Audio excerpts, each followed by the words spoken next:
Okay, good morning, everyone. Thank you all for joining us this morning. My name is Stephen McInerney. I'm the Executive Director at POMED, the Project on Middle East Democracy. I'd like to welcome you all. Thank you for joining us this morning. Unfortunately, of course, as you all know, the occasion for this morning's event is a sad one, a tragic one. Next Wednesday, October 2nd, just 6 days from now, will mark 1 year since the brutal killing of Saudi Arabian journalist and Washington Post columnist Jamal Khashoggi. This heinous crime is extraordinarily important, very important for us to remember, for all of us here in Washington to have our eyes on, both because of the ways in which this crime was unprecedented and unique, and also, tragically, for the other ways in which it's actually disturbingly common. In some respects, this murder was not at all an isolated incident, and Jamal Khashoggi is sadly only one of countless victims of the violent brutality at the hands of the Saudi regime under the leadership of Crown Prince Mohammed bin Salman. Unlike many of the other crimes carried out by the Saudi regime, the murder of Jamal has attracted enormous attention internationally from the international community, from the international media, and especially attracted attention here in Washington for a couple of main reasons. First, the identity of the victim. Unlike many victims who remain nameless and anonymous internationally, Jamal Khashoggi was extremely well known, including internationally, and especially well known to many of us here in the Washington, D.C. area, where he resided in Northern Virginia and was a columnist for the Washington Post. Jamal regularly spoke and participated in meetings and events somewhat similar to this one with many organizations here in Washington, D.C., including our own and a number of our other co-sponsoring organizations today. The second factor that has helped draw attention to Jamal's killing is that he was not killed like most victims inside the Kingdom of Saudi Arabia, but instead on foreign soil at the Saudi consulate in Istanbul, inside Turkey, a state that has difficult relations with the Saudi regime. There are so many other Saudi citizens who are regularly arrested, detained, tortured, and in some cases killed every bit as brutally as Jamal was, but inside the kingdom where the regime can much more easily prevent the leaking out of the kind of horrible and gruesome details that we have all seen and heard in Jamal's case. We will hear today about a number of other cases of Saudi Arabian citizens who are victim of the regime's brutality, including we'll hear from the family members of a couple who are currently imprisoned inside Saudi Arabia. Before turning to our speakers this morning, I'd quickly like to offer a few thanks for the event this morning. First, I'd like to thank the other 12 organizations that are co-sponsoring today's event with us.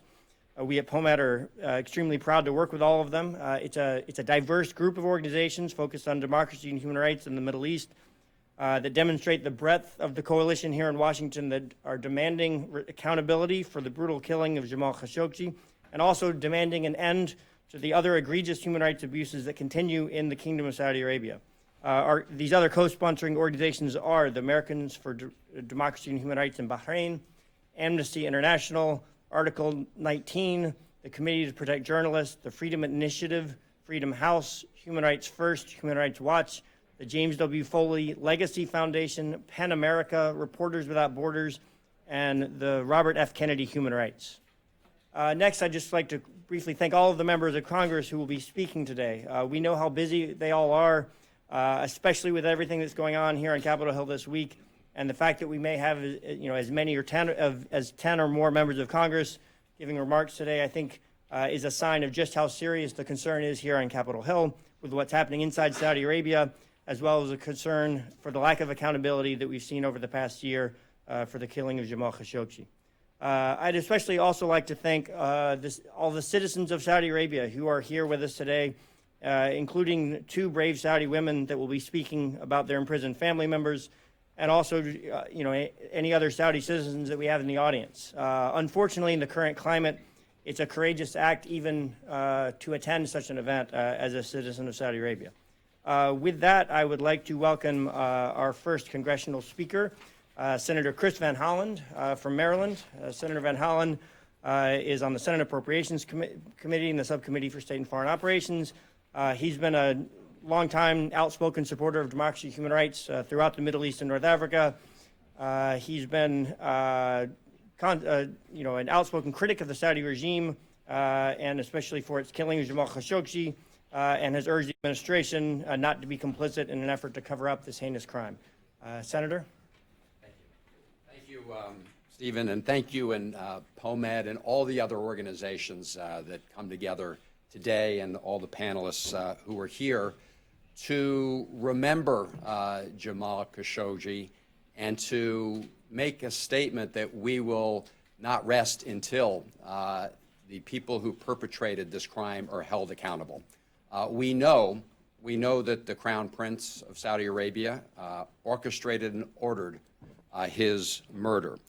And we also know that he has not yet been held accountable by the United States or enough others in the international community. In fact, the President of the United States has been complicit in the cover-up, and in fact doubled down on his relationship with the Crown Prince. And that's despite the fact, as Steve said, that in addition to the brutal murder of Khashoggi, we also see daily repression and oppression of people in Saudi Arabia, people who are unjustly detained and tortured. So we're here today to make sure that we shine a light on the situation.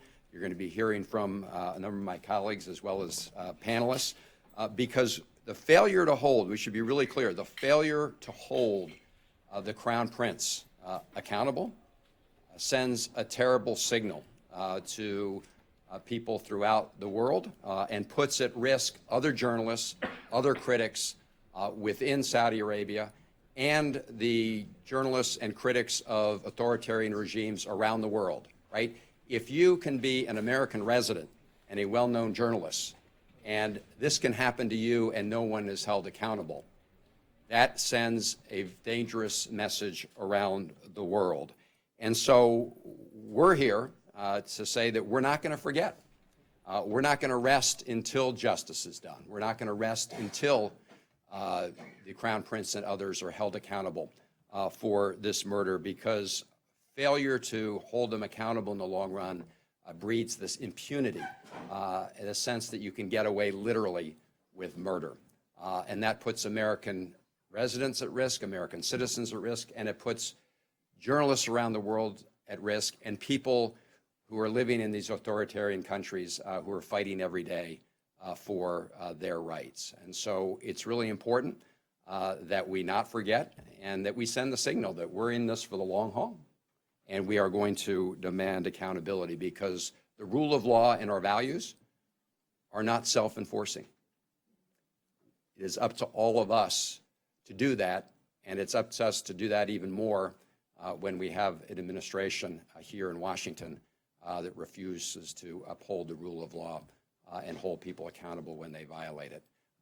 This administration will not be around forever, and what we're doing is sending a message to people around the world that you will be held accountable in the long run. And people who are speaking out against regimes should know that they have lots of friends who are with them and will be with them in the long run. So thank you all for coming together. I see my colleagues are here, and we have a markup in the Senate Foreign Operations Appropriations Subcommittee, including some provisions related to holding people accountable when they unjustly detain American citizens and foreign nationals working for the United States. So apologize for having to leave the program, but thank you all for what you're doing here. Thank you very much.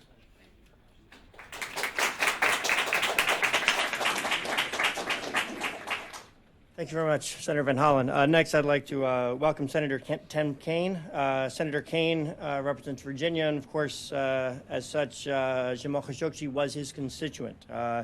Senator Kaine has been quite outspoken on this case, and in July of this year, he called on the FBI to open an investigation into Saudi Arabia's state-sponsored execution of Khashoggi. Senator Kaine. Well, good morning.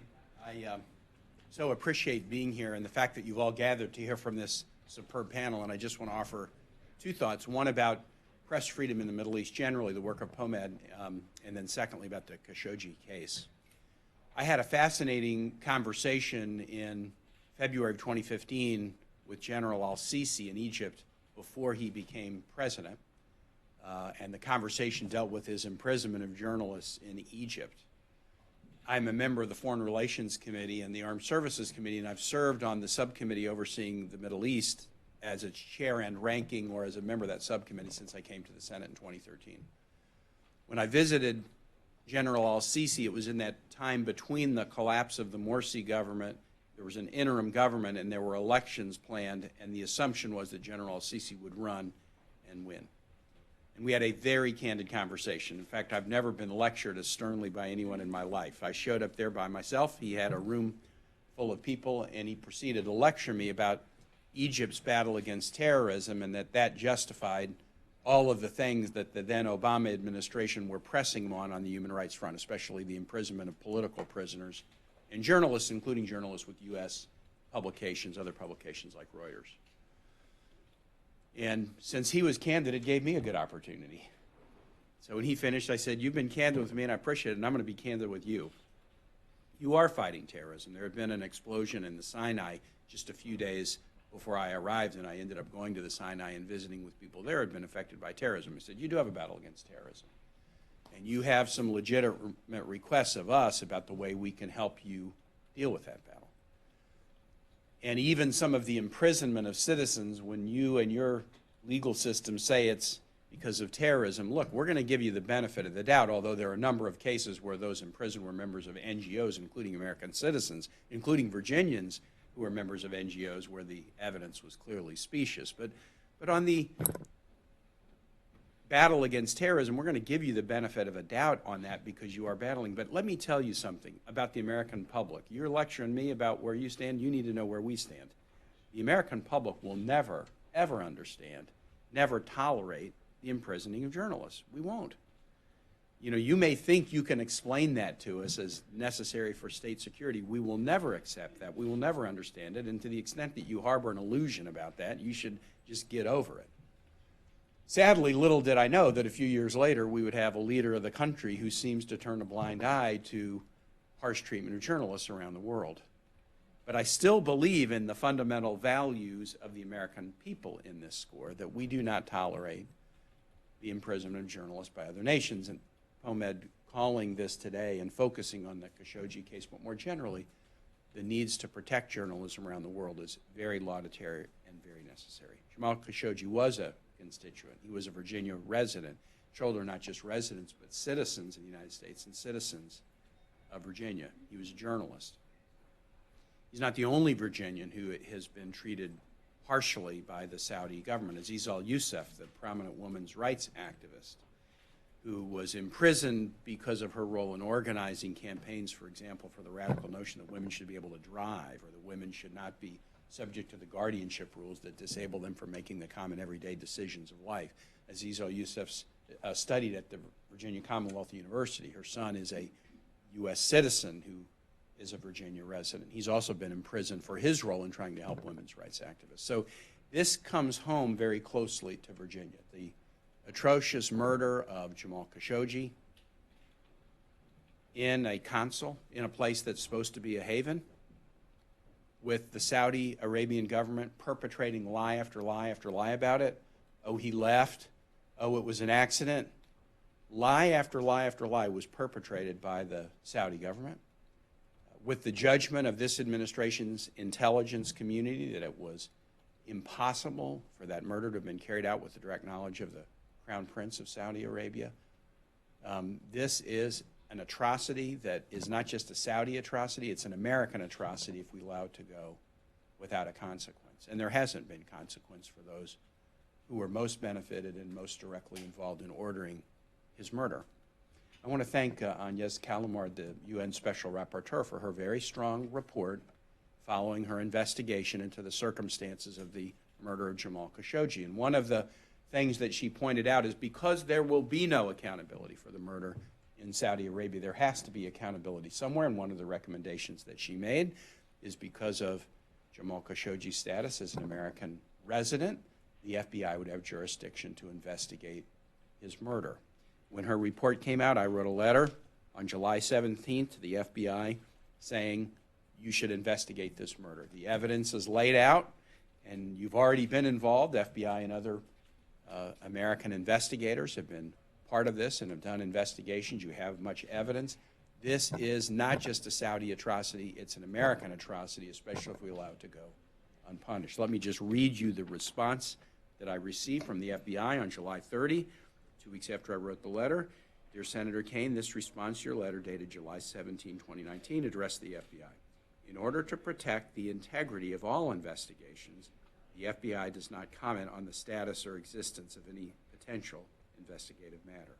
Your referral has been documented and forwarded to the appropriate FBI division for handling. If you have any additional information relevant to the referral, please contact the FBI Office for Congressional Affairs.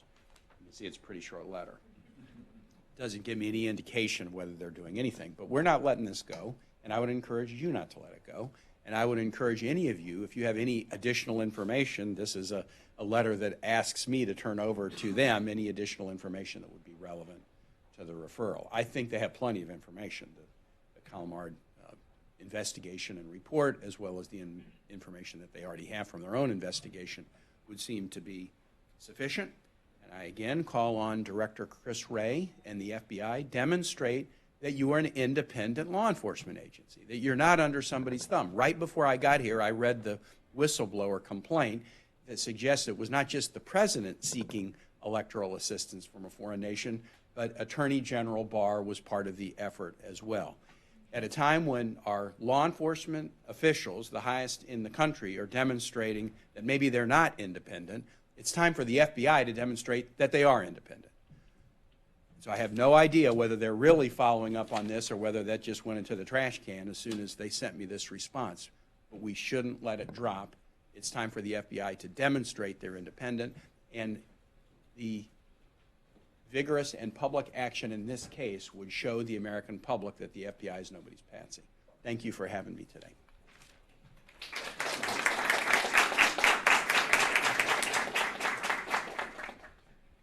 Thank you, Senator Kaine. Next, I'd like to welcome Congressman Steve Chabot. He's a Republican congressman who represents the 1st District from Ohio. He serves on the House Foreign Affairs Committee. He also, importantly, is the co-chair of the Congressional Freedom of the Press Caucus, and he has long been a vocal leader in defending the rights of press and journalists. Congressman. Thank you very much, and I'm going to be very brief in my remarks. I'm also the former chair of the House Middle East Subcommittee of Foreign Affairs, and currently the ranking member of the House Small Business Committee. I've served as chairman of that committee for the last 2 Congresses. Next week marks the 1 year since the disappearance and murder of Jamal Khashoggi. I never had the pleasure to meet Jamal, but I know that he was an independent voice who tirelessly urged greater openness and reform, no matter the cost.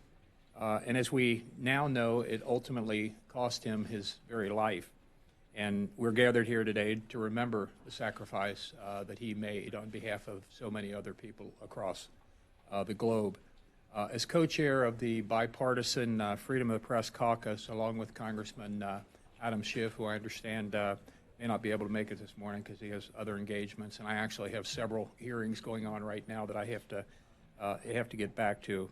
But I would ask that we all pause and not only remember Jamal, but also remember all the other countless journalists across the globe who are still being persecuted for merely attempting to tell the truth. Let readers know, let the public know, both here in the United States and in other countries across the globe, the truth about what's actually going on across the globe, the repression in many instances, the attacks especially on journalists. We must continue to advocate for justice for imprisoned media professionals like the brave Cambodians who worked for Radio Free Asia and are now on trial on trumped-up, fabricated espionage charges, or Austin Tice, who's been held captive for over 2,600 days by the brutal Assad regime.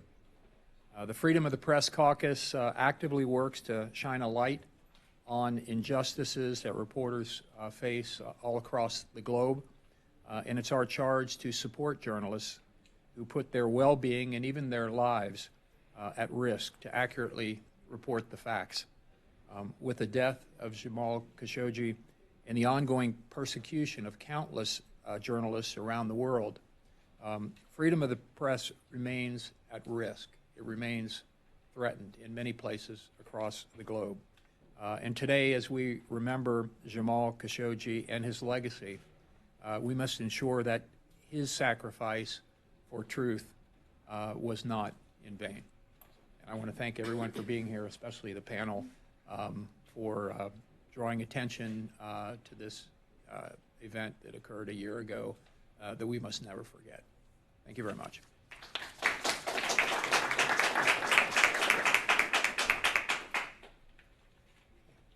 Thank you, Congressman Chabot. Next, I'd like to turn to Agnès Callamard, who is the Special Rapporteur on extrajudicial summary and arbitrary executions at the Office of the United Nations High Commissioner for Human Rights. As Senator Kaine mentioned, she oversaw the UN investigation into the murder of Jamal Khashoggi, where her report, among many other things, concluded, quote, that the state of the Kingdom of Saudi Arabia is responsible. She also serves as the director of Columbia University's Global Freedom of Expression Project, and she was formerly the executive director for Article 19, which is one of our co-sponsors for today's event. So thank you for being with us.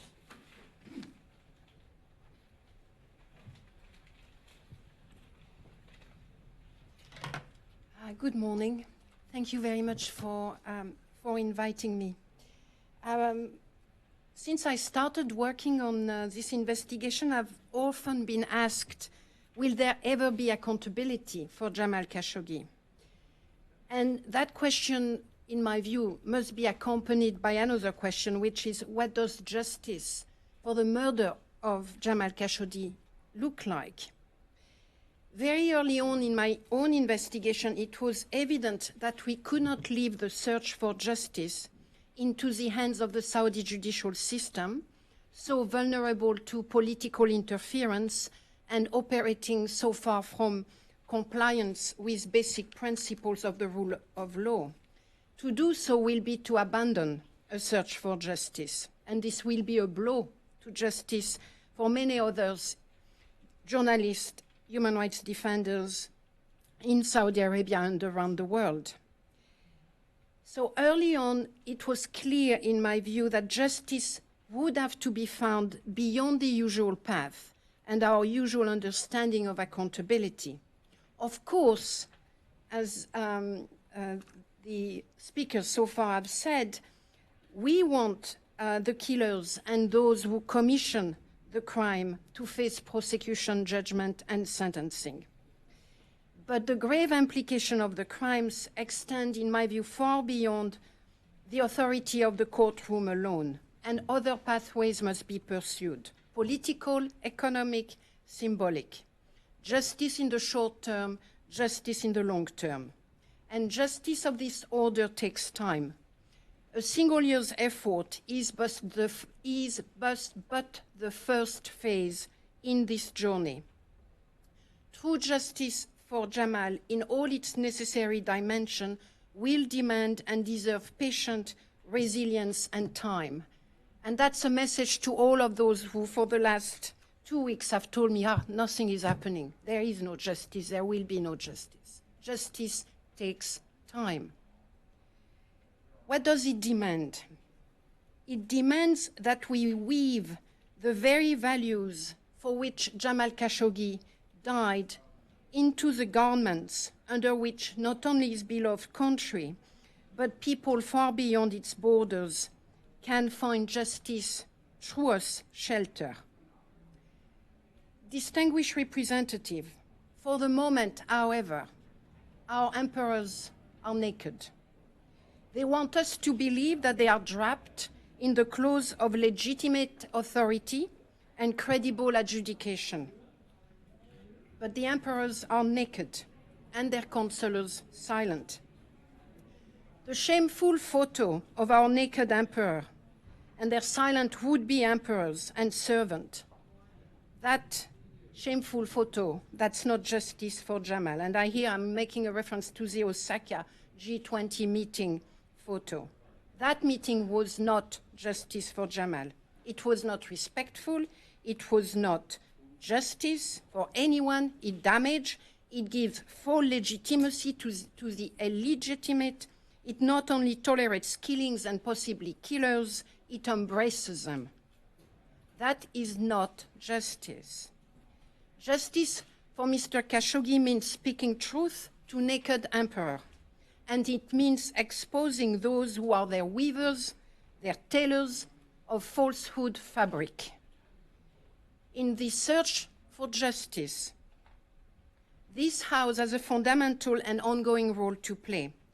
A role you have already begun, being one of the only political actors anywhere that has been prepared to do so. I have traveled to many countries around the world.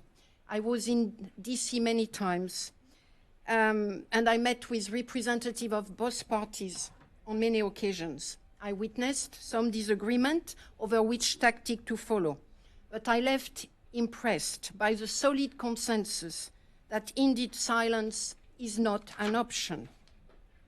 No country should be able to buy their way out of accountability, no matter their influence, strategic relevance, no matter the nature of their friendship.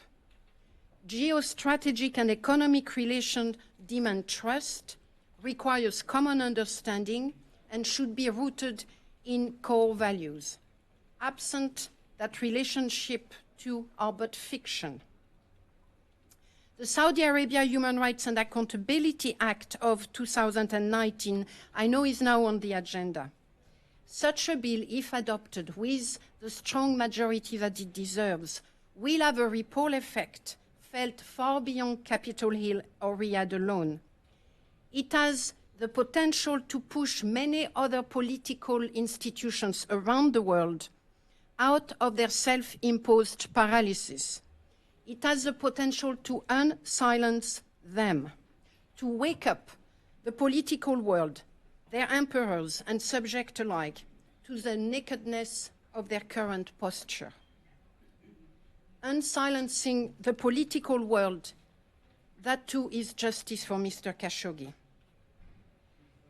Ladies and gentlemen, truth-telling is justice for Mr. Khashoggi. This is why I welcome the act. This is why I welcome the demand that it unpack and unveil the identity of those who have ordered the killing and those who have profited from it. This is why I am also asking the CIA to unveil the materials pertaining to the murder of Mr. Khashoggi and to ensure that these are declassified. By standing firm on accountability for the killing of Mr. Khashoggi, the House ensures that other US institutions too will stand more firmly, that they too will be resolved in their effort to protect American journalists within and beyond borders, resolved to implement their duty to warn and to protect. Because prevention and protection of journalists, American and others around the world, that too is accountability and justice for Jamal Khashoggi. The report, the investigation I've done, the work by other journalists has revealed the many accountability deficits within our international system, and it has showed how poorly equipped we are to respond to targeted killing. That is deeply troubling, not the least because of the increasingly violent intolerance that we witness around the world for the independence of minds, for critical thinking, and for independent reporting. The international community must equip itself urgently with more effective tools to respond to this deficit. I hope that the US Congress and Senate will assist by advocating for a UN standing instrument to independently investigate targeted killings and support the national actors who are engaged in such investigation. Dear participant, just over 12 months from now, the world's 20 most powerful countries intend to hold their annual meeting in Riyadh. a decision made before the killing of Mr. Khashoggi, but a choice that, in my view, ought to be revisited. Osaka 2019, that photo, the naked emperors, was bad enough. Riyadh 2020 could be close to a catastrophe for the very values upon which many of our countries are founded. It is my deep belief that another country should volunteer to host the meeting. Failing that, participation should be made conditional on a range of measures by the host country, including the release of those that are imprisoned for the peaceful expression of their opinions, including the women's human rights defenders, but many others. It is also my belief that the official agenda of that G20 meeting, if it is held in Riyadh, should include discussions related to press freedom, human rights, and democratic values. And most importantly, those present must speak up. No more naked emperors, no more weavers of fabrication, no more fearful subject. They must stand up and they must speak up, and they certainly should not wave at the camera. At times, it feels as if justice for Jamal Khashoggi hangs by a thread, the fine and precious thread of the love and respect that he inspired in so many. The thread of the values that inspired him to write as he did, to stand up as he did, the thread that let him die with the dignity that he demonstrated. But that is the very thread from which democratic revolutions are woven. Thank you very much.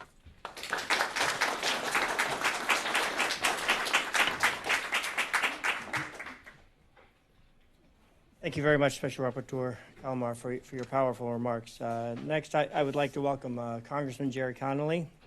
Congressman Connolly, a Democrat who represents the 11th District from Virginia, which is the district in which Jamal Khashoggi resided. Jamal was Congressman Connolly's constituent.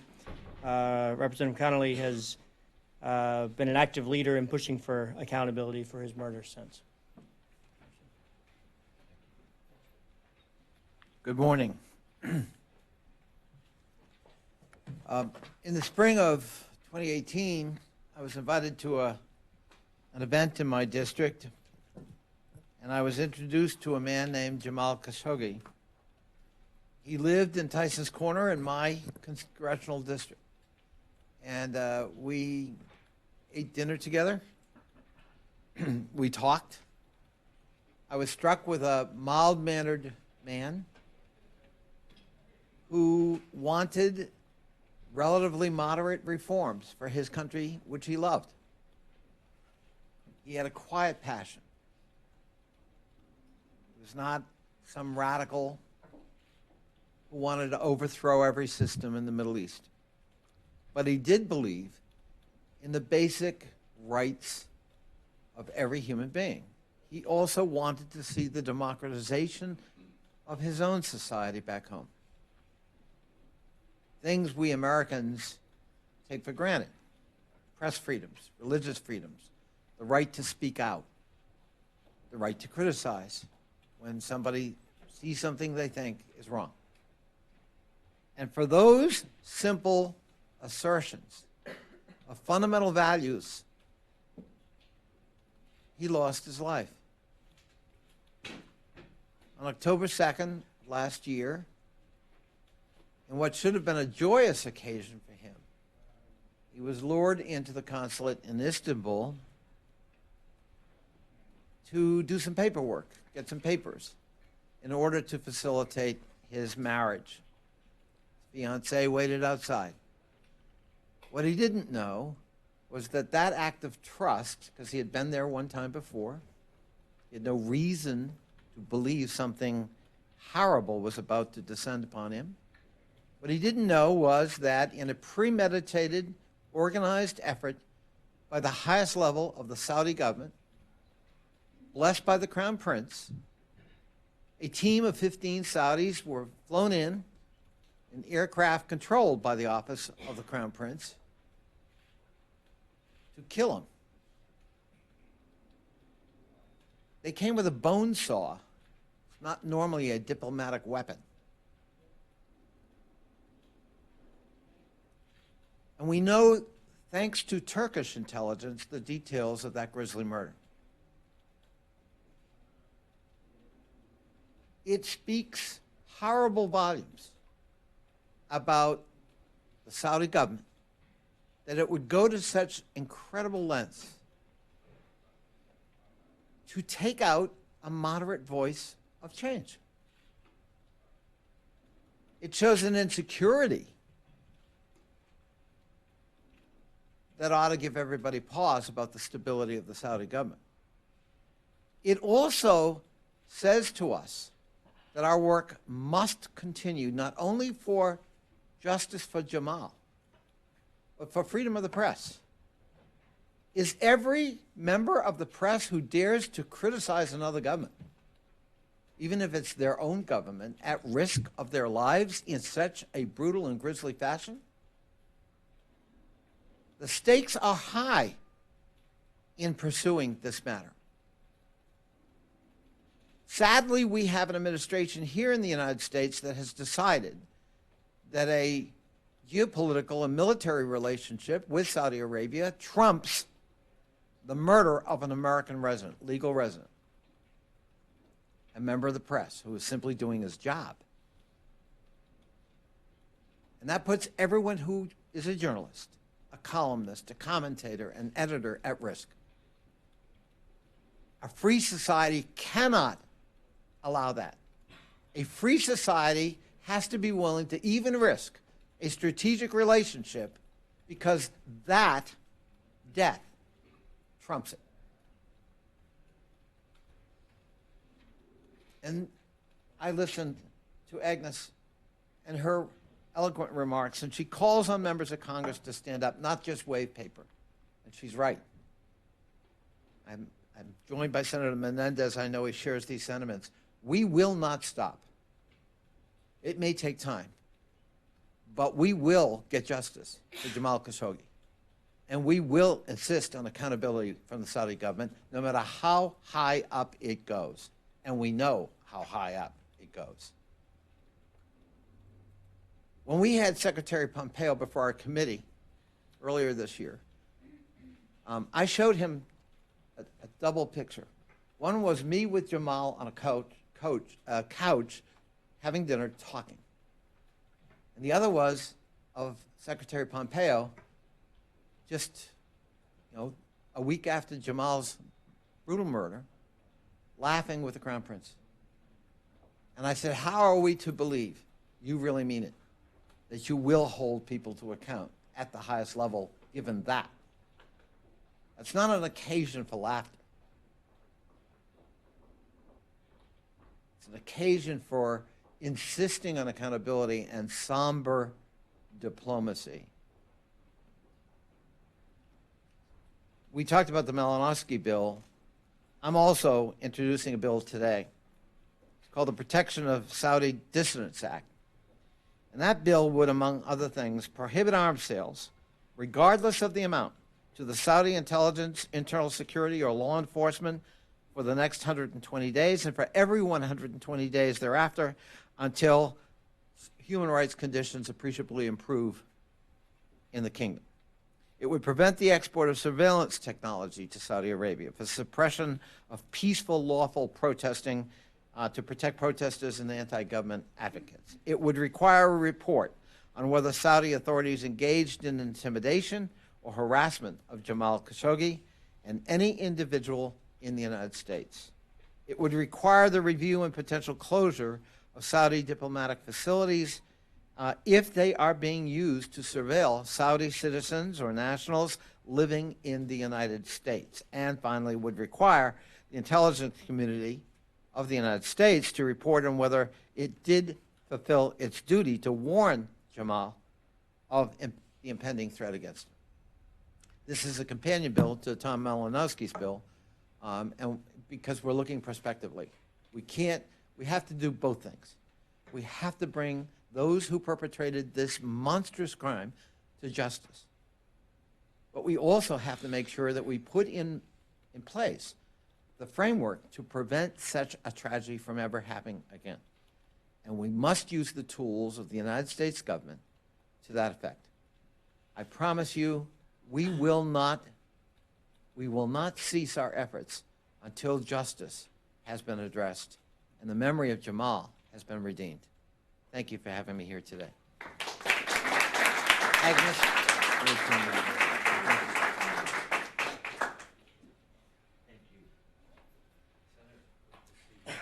Thanks, Congressman Connolly.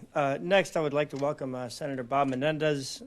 Senator Menendez represents New Jersey, and he's the ranking member on the Senate Foreign Relations Committee, and he's been a real leader in the Senate in supporting accountability for this crime, including by requiring the administration to make a determination under the Global Magnitsky Act for the individual's responsibility for Jamal's murder.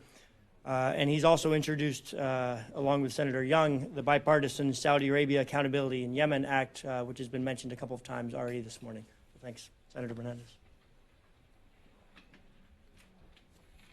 Good morning. I'm honored to be here with my colleagues and all of you on a solemn anniversary. Today we mark that 1 year since the brutal murder of Jamal Khashoggi, and 1 year since we began our shared efforts to demand accountability for those responsible for his death. And I want to thank everyone who has been engaged, all the organizations and the very esteemed panel, for remaining absolute in their quest for justice. I know that many of you are on the front lines on the fight for the very thing the Saudi government was so afraid of, the rights of journalists to expose truths, hold their governments accountable, and speak truth to power. Likewise, I know many of you here today remain engaged in the righteous work of pushing the United States government to better protect Americans abroad, including those performing the vital risk of reporting the news. The barbaric murder of Jamal Khashoggi was a shock to our collective conscience. Yet this heinous act spurred more than outrage with the Saudi government. We have also been disappointed and disillusioned with our own government's response. We all know that the United States and Saudi Arabia have a partnership based on mutual strategic interests. The recent attack on Saudi oil facilities should remind us all of that. But there's no denying that this relationship had long been strained by the kingdom's arcane restrictions on women, abysmal human rights record, and its insistence on restricting basic freedoms. More recently, Saudi Arabia's conduct during its vicious 4.5-year war against Houthi rebels in Yemen and its effective kidnapping of the Lebanese prime minister began to create a rift in a critical American regional security bloc. But the murder of Jamal Khashoggi will be remembered as the straw that broke the camel's back. The Saudis should have known that brazenly murdering an American resident and journalist would trigger a fundamental re-examination of the U.S. relationship with Saudi Arabia. But the refusal of President Trump to hold those responsible for Khashoggi's death accountable, including Saudi Crown Prince Mohammed bin Salman, have turned this crime into an assault on fundamental American values like freedom of the press, democracy, and the rule of law. We all remember the days following Khashoggi's death. While the free world searched for answers, we saw President Trump bungle his administration's response, undermine our intelligence community's findings, and stonewall investigations, all to help the Saudis cover up the matter. Simply put, the moral leadership we expect from every American president was nowhere to be found. And so, as a co-equal branch of government, the United States Congress acted. Then Chairman of the Senate Foreign Relations Committee, Bob Corker, and I, as the ranking member, triggered a provision in the Global Magnitsky Act mandating the administration determine those responsible and whether the president would sanction them. Yet the Trump administration's outright disregard for the law refused to answer our requests. It was then that the Senate unanimously condemned Khashoggi's murder, including the Crown Prince's involvement. Soon thereafter, the House of Representatives voted to sanction those responsible, and the entire Congress passed a bipartisan measure effectively ending U.S. military support for the Saudi intervention in Yemen, which President Trump ultimately vetoed. I then led the effort in Congress to pass a series of unprecedented resolutions to block the sale of thousands of precision-guided bombs to the governments of the Saudi-led coalition in Yemen, only to have them vetoed by President Trump in yet another show of loyalty to the Saudi royal family. Despite our setbacks, one only has to look around this room to know that we remain undeterred in this effort. In July, the Foreign Relations Committee approved my bipartisan Saudi Arabia Accountability in Yemen Act to sanction those responsible for Khashoggi's death, pursue a resolution to the conflict in Yemen, and increase scrutiny on Saudi Arabia's human rights abuses.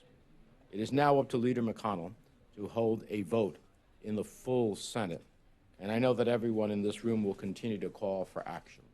I am looking for those moments when there will be opportunities either to directly call for a vote or to attach by amendment the legislation. We will not falter in our belief that America's moral weight must bear down on the injustices of this world, even when committed by strategic partners like Saudi Arabia. And as we continue to press for this legislation, I have also introduced the bipartisan Robert Levinson Hostage Recovery and Hostage Taking Accountability Act to improve the U.S. government's efforts to bring back Americans held hostage or unlawfully detained abroad.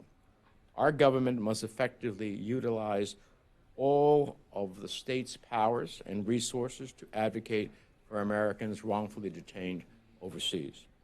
So I want to thank all the organizations and the individuals in this room for generating such widespread support for both of these initiatives. We must not forget that American citizen Dr. Walid Fihahi remains unjustly detained in Saudi Arabia, and we will not forget American journalists like James Foley and Stephen Sotloff, who gave their lives in pursuit of exposing the truth, nor Austin Tice, who remains missing. And the world will not forget Jamal Khashoggi. I truly believe that his dream will one day be realized, and freedom of expression and respect for human rights will flourish in Saudi Arabia. And here in Congress, we will continue to demand accountability, to press for justice, and to defend our greatest American value. For so long as I am a United States Senator and involved in foreign relations work, I will not rest until we have justice for Jamal. Thank you very much, and thank you.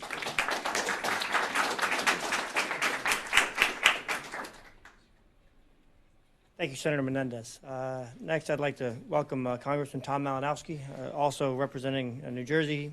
He's a member of the House Foreign Affairs Committee. As has been mentioned, he introduced the Saudi Arabia Human Rights Accountability Act in the House, which passed the House overwhelmingly by a vote of 405 to 7. He's been a leader on this and many other human rights issues. He also was a co-sponsor of Lois Frankel's bipartisan resolution condemning the Saudi government for its continued detention and abuse of human rights, women's rights advocates. So much. Thank you, everybody. It is very sad that we have to continue to come together like this, but I think it should also be clear now that we will continue to come together like this for as long as it takes to achieve justice for Jamal and the re-examination of our policy towards Saudi Arabia that Senator Menendez just spoke about. We do this because we know this was not just an awful, horrific crime committed against one man, albeit a man who was known and cared for by many people in this room. This was an affront to the United States of America. It was an attack on freedom of expression. It was an assault on the idea that if a dissident finds safe exile in a third country, that they should be, in fact, safe from extraterritorial killing. These are all the reasons why we are not going to rest until we achieve our goals of justice. There are, as I've often said, many, many Jamal Khashoggis in the United States, thousands upon thousands of people who have come here in search of safety and security and freedom from repression in countries all over the world, whether it be Saudi Arabia or Russia or China or Cuba or any number of dictatorships. The notion that another country, particularly a country that claims to be a partner and friend of the United States, can reach out, as Saudi Arabia did, to murder somebody who has sought safety in the United States is unacceptable to me and should be unacceptable to every single American. The question now is, what are we going to do about it? You heard from Senator Menendez about the bill that he has led in the Senate, a bipartisan bill. Senator Graham, Senator Young, other members of the Senate have championed this legislation. It is very, very strong. It would impose mandatory sanctions on leaders in Saudi Arabia for this horrific crime, in addition to dealing with U.S. military support for Saudi Arabia's ongoing atrocities in Yemen. I strongly support this bill. I join Senator Menendez in calling upon Leader McConnell to bring it to the floor, where it would surely pass in the Senate, and I believe would also pass in the House. That said, we all know that the Grim Reaper has been particularly grim in recent months in terms of bringing bipartisan legislation to the floor. And so I want to talk about another opportunity that we have right now that we all need to work on. As you heard, the bill that I led on in the House, albeit somewhat more modest than the bill Senator Menendez described, passed by a vote of 405-7. There are very, very few things in the United States Congress these days that involve something more important than renaming a post office that passed by a vote of 405-7. This had nearly unanimous support in both political parties, and it is a meaningful piece of legislation. It would require the Director of National Intelligence to name, in a report to the Congress, every single individual in Saudi Arabia who is responsible for the murder of Jamal Khashoggi. I presume, because I have faith in our intelligence community, that the name of Mohammed bin Salman would be on that list. Everybody on that list would then be subject to a visa ban, could not come to the United States of America unless the President issues a special waiver on a case-by-case basis 15 days before the individual comes, justified each time to the United States Congress, which I believe would be a very, very difficult thing in practice, both for the U.S. administration and for MBS. The bill also lays out a number of human rights conditions, very significant changes that we demand in Saudi Arabia's treatment of its people that would have to be met before this sanction could ever be lifted. Now, in addition to passing this bill by a vote of 405-7, we attached it to the annual defense bill, the NDAA, the National Defense Authorization Act. This is a bill that will pass the United States Congress. This is a bill that will eventually be signed into law by President Trump. That bill is in conference between the House and the Senate in the next couple of weeks. So again, you have this provision in the House version, not in the Senate version. Members of both houses will negotiate, resolve their differences in the next couple of weeks. It is extremely urgent, it is extremely important that we urge all the conferees on that bill to include the House provision. This is, in the near term, our best opportunity to achieve a strong statement of accountability for Jamal. And then, as you heard from others, we need to move on multiple other fronts, to look at the totality of our relationship with Saudi Arabia, to look at our arms sales and the way in which they have been fueling the war in Yemen, to look at the cases of American citizens who are still detained by Saudi Arabia, including the case of Dr. Walid Fatahi, who Senator Menendez also mentioned. It is remarkable that even in the wake of Jamal's murder and the scrutiny that it has brought from the U.S. Congress and the American people, that the Saudi government still feels the sense of impunity that allows it to detain unjustly other American citizens. That impunity has to be removed. That arrogance has to be countered. So that is what I'll be working on the next couple of weeks, and I look forward, with your help, to achieving some serious progress. Thank you very, very much.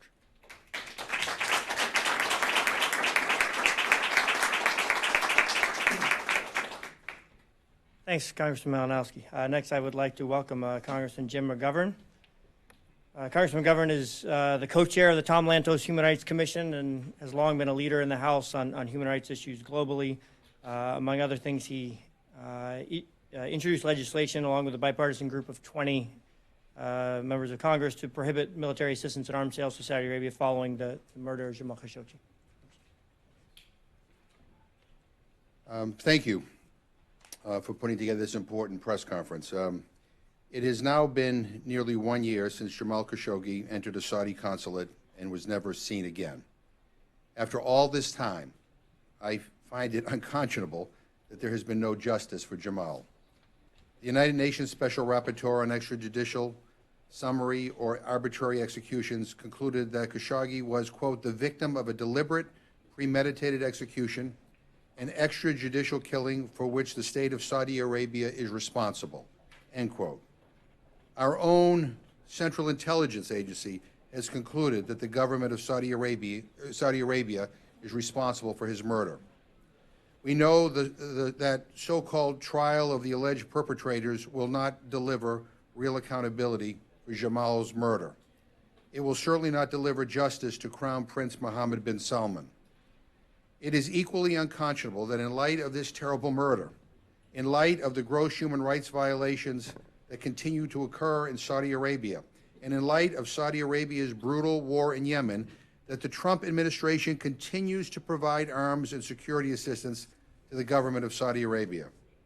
In fact, instead of helping to get justice for Jamal and quite frankly, justice on a whole number of other cases, this administration has attempted to cover up the truth for Saudi leaders and reject bipartisan demands from Congress for accountability. Congress has repeatedly voted on resolutions, bills, and amendments to suspend U.S. arms sales to the Saudi-led coalition. The House and Senate voted to end U.S. arms sales to Saudi Arabia. The President vetoed that resolution, and the Senate failed to override it. President Trump then used emergency powers to continue arms sales to the Saudis, moving forward with 4 separate arms sales, a deliberate slap in the face to Congress. So here's the bottom line. Instead of justice for Jamal, this administration is helping the Saudi government get away with murder. They ought to be ashamed of themselves.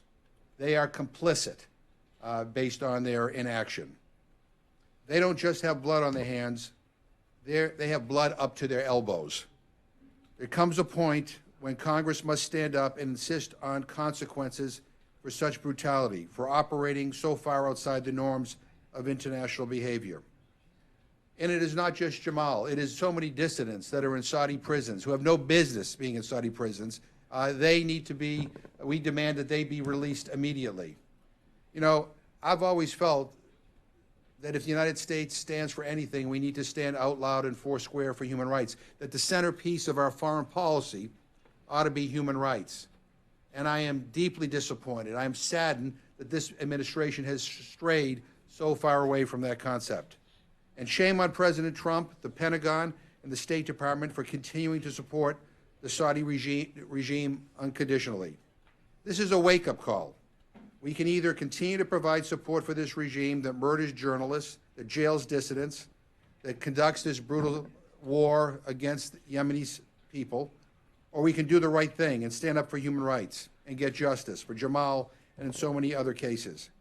I've introduced legislation to stop any future arms sales to Saudi Arabia, to stop any future military assistance to that government. They are not deserving of U.S. military assistance. It excuses human rights crimes for us to continue to provide them with military assistance. We need to hold them accountable. We need to send a message that human rights matters. So I will not stop fighting until the United States musters the political will to hold those responsible for murdering Khashoggi to account. I will not stop fighting until all the dissidents who are wrongly jailed are released. I will not stop fighting until this brutal war against Yemen ends. For those of us in Congress who care about human rights, this is a moment when we need to stand up and be counted. We need to continue to demand that this administration adhere to international norms when it comes to human rights. This is inexcusable. This is inexcusable. I don't care about Saudi oil. I don't care about how they fit into our current conflict with Iran. I don't care about all the excuses that this president and this administration have put forward. Human rights ought to matter. And what happened here is so horrific and so inexcusable that at a minimum, we ought to be sending a strong message. No more arms sales, no more military assistance. Thank you very much.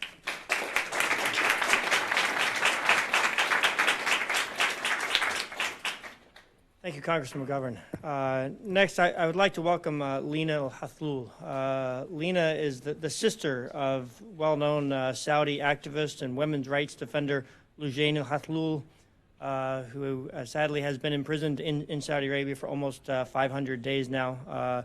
Lina, who's with us, has courageously and tirelessly fought for freedom for her sister since then. We're very happy to have her with us today.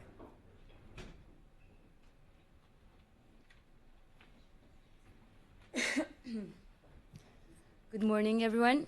I'm Lina. I'm the sister of Lujane. First, thank you very much, everyone, for being here. It really means a lot for us Saudis seeking for justice to have this support. Thank you to all the statesmen for taking the time to come too. Maybe I'll start with the context. So Lujane was one of the leaders of the Women to Drive campaign. She tried to cross the border in 2014 between the Emirates and Saudi Arabia. She was live tweeting it, and she got in jail the first time for 73 days. Afterwards, when she got out, she brought into her fight, and she was also against the whole male guardianship system. Then a third also fight she has been leading was trying to open a shelter for women who were victims of domestic violence. And so she was really into all these fights, and she was really famous for it. She was a leader in this domain. In March 2018, she was in the Emirates, and she got kidnapped on the highway from the Emirates, brought back to Saudi Arabia. Since March, she was banned from traveling, so she couldn't flee the country.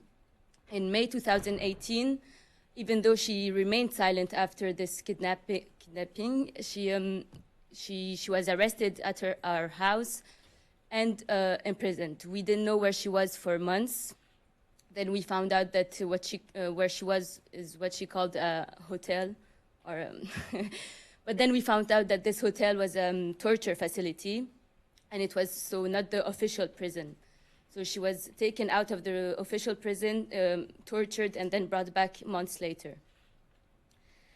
And so now, so for 10 months, there were no official charges. In March 2019, the trial began, and that's when she found out the charges. So they really had nothing to do with what the media was saying at that time. So the media was saying when she got first arrested that she was a traitor, that she was a foreign agent, and all of these stories. And then when we read the charges, it's all of her activism. So basically, applying for a job at the UN, being in contact with foreign journalists, being in contact with the international organizations. So nothing to do with what we were accusing her of at the media the first time. So maybe you're asking me, why do I think they arrested her now that all the changes are happening, the reforms she's been asking for? Maybe I don't have an answer, but it's my personal opinion. I think that there is no space anymore. I mean, it wasn't a democracy before that, but there was more space for a public, in the public sphere for citizens to say or to ask for reforms. And now I think that all the decisions have to be top down, and that anyone who tries to criticize or even ask for reforms, we know where their place is. So basically, it's really becoming a police state. Maybe what can you do about it? Maybe talk about it every time Saudi Arabia is in the subject, talk about these arrests, ask questions, call for action. And most importantly, I beg you, never forget. Thank you.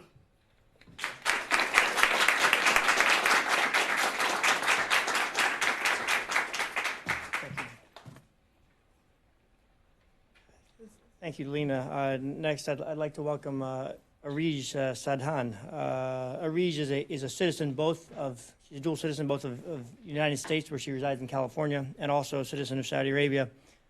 She is the sister of Abdurrahman Sadhan, a humanitarian aid worker who was working for the Red Crescent inside Saudi Arabia in Riyadh when he was essentially abducted, or as is often referred to as an enforced disappearance, kind of seized by the Saudi authorities in March of 2018, and has been held since. Good morning, everyone. First of all, thank you so much for having me here, and thank you so much for your support. It means a lot to us, and also for human rights everywhere. My name is Arij Sadhan. Me and my mom are dual Saudi and American citizens, and we live in California. A year and a half ago, just 6 months before the tragic murder of Jamal Khashoggi, my brother was kidnapped and forcibly disappeared from his office at the Red Crescent in Riyadh. He was taken from his office at the Red Crescent headquarters in Riyadh by the Saudi secret police in March 12, 2018. Ever since, we weren't able to contact him or know anything about him or ensure his safety. My brother, he's a son of American and have international upbringing. He was educated in both countries, Saudi Arabia and the United States. He's a graduate of Notre Dame de Namur University, a Catholic school in Belmont, California. After he graduated, he went to Saudi in 2014 to participate in what he thought, and we all thought, was a changing nation, to look for work. He then joined the Red Crescent, which he was really passionate about. He worked there a few years until he was detained and disappeared by the Saudi secret police. By exercising enforced disappearance and torture, the Saudi authorities are committing multiple violations of international laws and United Nations Charter. Added to that my brother was detained without a warrant or any formal accusations and without access to any legal right. He was taken from the Red Crescent office while he was at work. Shouldn't there be laws to protect humanitarian workers at work in such offices? He was tortured, left in solitary confinement for a long, long time, and deprived from any contact with his family. He wasn't the only one tortured, but we, as his family, have been tortured by this. For a whole year and a half, we've been living in a psychological and mental torture, thinking every day if he's still alive. Where is he? Is he okay? What have they done to him?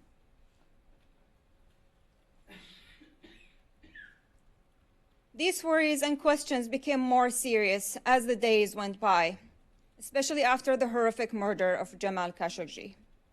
No one deserved this inhumane treatment. My brother hadn't done anything wrong. All he did is, if any, is express his peaceful opinion, which is a human right. Dear Congress and Senate, we have a serious human rights crisis in Saudi Arabia. And it's not only affecting people in Saudi Arabia, but also dissidents, American citizens, and their families. My family have been suffering greatly from this, especially my mother. I ask world leaders and human rights organizations to have a stronger stand against these violations. And as an American citizen, I kindly ask for your help and to demand the Saudis to allow us to have access to my brother, to check on him, and to ask for his immediate and unconditional release to join his family, as we all have suffered enough. Also to hold those involved in exercising enforced disappearance and torture of my brother and others accountable for their inhumane actions. Finally, as I'm standing here speaking up to this injustice, I am also risking my own safety and my family's safety as well. Your stand and actions toward these human rights violations will not only protect and save many lives, but also will help protect our own values and democracy as U.S. citizens. Thank you very much.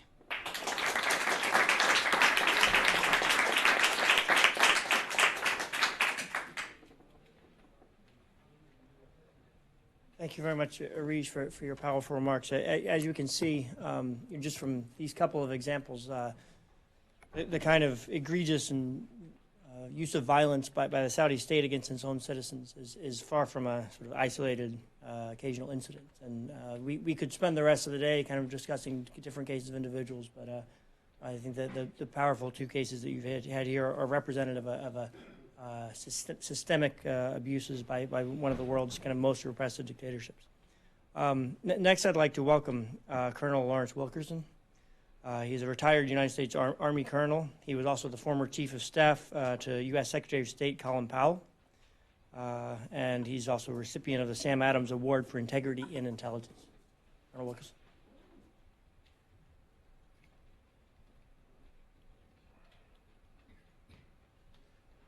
I'm going to come at this from a different angle, but I hope what I say ramifies, augments, and makes even more dramatic in your minds some of the things that have been said, particularly by the members. I've been involved with Saudi Arabia since 1972, off and on doing all manner of things with regard to Saudi Arabia, but the most important thing I remember today is when President Carter, then President Carter, made his State of the Union address in 1980 and declared the Persian Gulf region a vital strategic interest of the United States.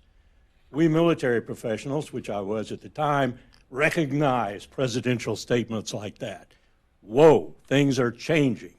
I then became one of the principal war planners for fulfilling Jimmy Carter's strategic assessment. I had to deal with Saudi Arabia throughout the brutal Iran-Iraq war. I had to deal with Saudi Arabia in ways that I can't even talk about today, but I also had to deal with Saudi Arabia in ways that I can talk about. For example, when Saddam Hussein decided to invade Kuwait.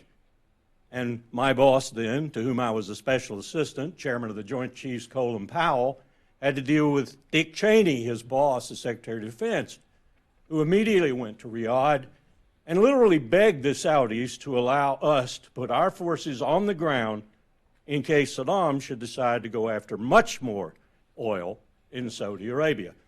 That, in retrospect, was a strategic error of the first order of magnitude. Ever since, the United States has been, at least tacitly, responsible for the defense of a kingdom that you have heard only the surface criticism of in this meeting here today. A kingdom that would do what we're here to memorialize, a year old now, the brutal death of Khashoggi. But that, as Stalin said, was a murder and therefore gets attention. There are thousands of deaths occurring responsible to the Saudi kingdom in Yemen. As Stalin said, it's just a statistic. This is the most brutal war on the face of the earth right now, and it is being waged, and men, women, and children are being killed with Raytheon bombs and with U.S. equipment. This administration released 104,000 GBUs. That's guided bomb units. That's precision-guided munitions to the Saudis. That's what they're doing this killing with. If any of you happen to read the op-ed I wrote 3 days ago in the Low blog, you know how I assess that as a strategist. We are lashed to, we are allied with one of the bloodiest tyrants on the face of the earth. And the things that I had to do my planning for in the 80s and 90s, like oil and buying U.S. dollars and denominating oil sales in dollars and buying U.S. treasuries and so forth, are no longer adequate rationalization for that alliance. They simply aren't. Not when the kinds of things that are happening today are happening. If you read that op-ed, you'd know that I said in the region, in Kuwait, in Ankara, in Khartoum, in Somaliland, in Puntland, in Somalia, the whole Red Sea area, the whole Middle East area, in Cairo. This is not the Saudis' war. It is not the Emiratis' war. It is the United States' war, and they're our proxies. That's the way they see it. This is a brutal humanitarian disaster featuring cholera outbreaks unprecedented, deaths unprecedented, refugees unprecedented. It is destabilizing the entire region and our ally, and we are so complicit with it, it makes my heart hurt. And believe me, I've seen this complicity in the past and been a part of it, that I don't know how to describe it to you other than we need out of it. In that op-ed, I said we should use our diplomatic pressure, and I realize Mike Pompeo has no diplomats to do this with, so I suggested he hire some, to make Mohammed bin Salman's life so precarious that either the royals overthrow him and dispose of him, and I didn't mean that word in the way the Saudis would do it, or that he call a quit on this war immediately, and we readjust and reappraise our relationship accordingly, because it no longer makes sense, national security-wise, human rights-wise, any wise you want to calculate, to be so tightly in the grasp of this kingdom. You might imagine my angst when the administration, with its principal military member, Mike Pompeo, he's not a diplomat, suddenly starts talking about immediately that Iran was responsible for the recent attack on Saudi oil facilities. Well, I know the oil people. I immediately picked up the phone and called some of the oil people that had helped me and Colin when he was Secretary of State with Iraq's oil. One had been there 7 years working with Iraq's oil. He knows the Saudi business inside and out. He said, this is crazy. Look at the pictures. Look at how it was done. They didn't even attack the most precious assets. Had they attacked the most precious assets, oil would have skyrocketed. Insurers wouldn't insure and shippers wouldn't ship. There have been real problems. It probably was the Houthis. This is just an example, though, of how we use this insane approach to Iran today to justify our relationship with Saudi Arabia. There is no justification for it anymore. We need desperately, even, to begin to distance ourselves from this kingdom. We need to distance ourselves from what it represents and what it does, particularly in this brutal war in Yemen, and we need to readjust our sights accordingly. And that's from a military professional turned diplomat. Thank you.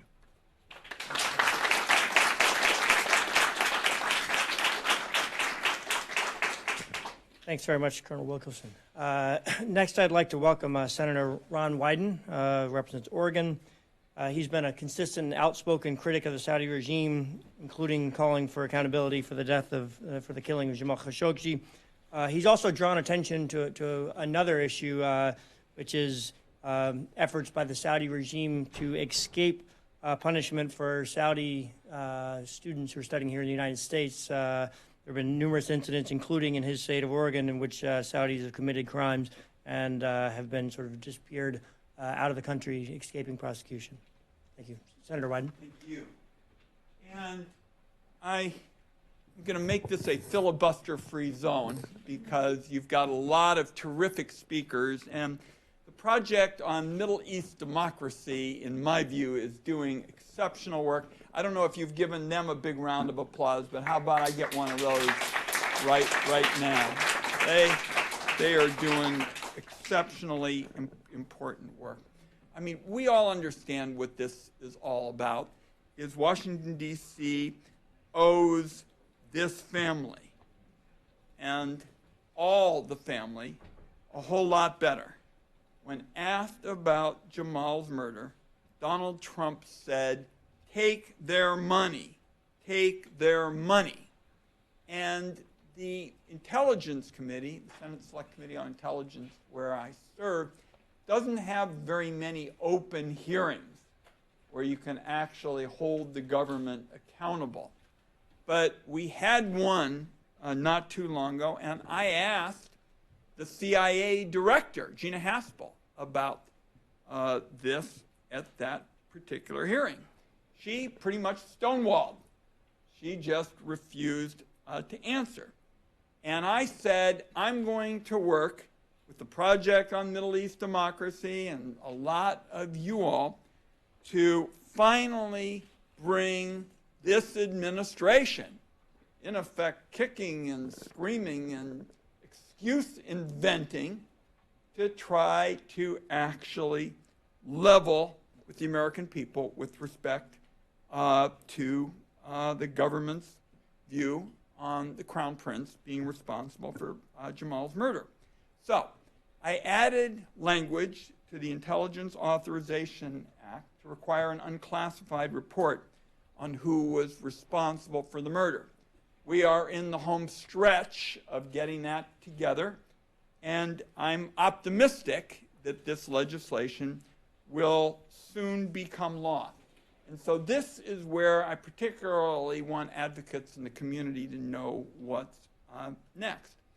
So the whole point of this is to get bipartisan support for really putting the heat on the Director of National Intelligence so that there will be real transparency and the administration will tell us what they know, and we believe that it is quite a bit about the murder. Now, what I have also made clear is that there is a procedural tool that you can use as a member of the Senate Intelligence Committee, and this is in the resolution, that allows a member of the committee to try to obtain information released to the public over the president's objection. So we're going to try to finally get the Director of National Intelligence to tell us what they know, so we can hold this administration, the Crown Prince, accountable. But if they continue to stonewall, I'm going to invoke this resolution. It is a process, as are most things involving the intelligence community. I will need your help to get the votes of other members of the Intelligence Committee. I will be asking you, if the Trump folks say they're just going to stonewall, and I have to invoke this provision, I'm going to try to take this up in the committee and take it up promptly. And I am going to need to have all of you going to those members, Republicans and Democrats, saying that it is long past time for transparency and accountability. So I just wanted you to know that breaking fairly soon, I mean like in the next couple of weeks, is an opportunity for us to get more leverage. I'm going to use these words in closing.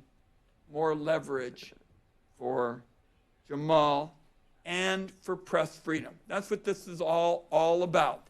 Normally, senators say that they're for something. When the administration stonewalls, that's pretty much the end of the discussion.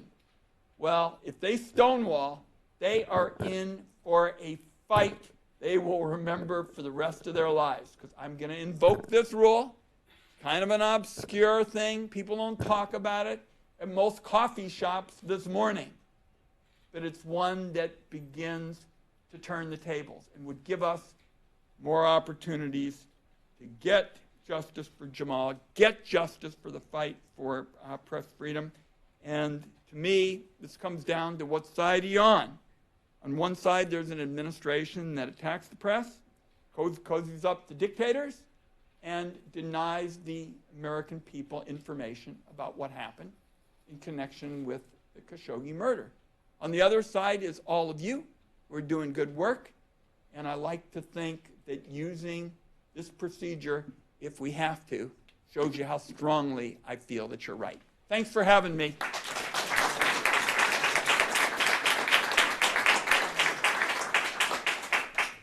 Thanks very much, Senator Wyden, for your powerful remarks. Next, I would like to welcome Congressman Dean Phillips. Congressman Phillips represents the 3rd District in Minnesota. He serves on the House Foreign Affairs Committee. He's a member of the Tom Lantos Human Rights Commission. He's repeatedly voted for ending U.S. military assistance to the Saudi-led coalition war in Yemen and for blocking the sale of arms to Saudi Arabia. Thank you. Good morning, everybody. Thanks for the invitation today. It was Thomas Jefferson that said a long time ago that I'd rather have a free press without a government than a government without a free press. And it is in that spirit that I'm honored to join you today in recognition of the 1-year anniversary of Jamal's brutal murder. His last piece that was published in the Washington Post was titled, "What the Arab World Needs Most is Free Expression." We need to provide a platform for Arab voices, he wrote, through the creation of an independent international forum isolated from the influence of national governments spreading hate through propaganda. Ordinary people in the Arab world would be able to address the structural problems that their societies face. It is eloquent words such as that that made MBS see him as a threat. The Crown Prince saw Mr. Khashoggi, who spent his life fighting corruption and advocating for free press everywhere, as a risk to the royal family's hold on power.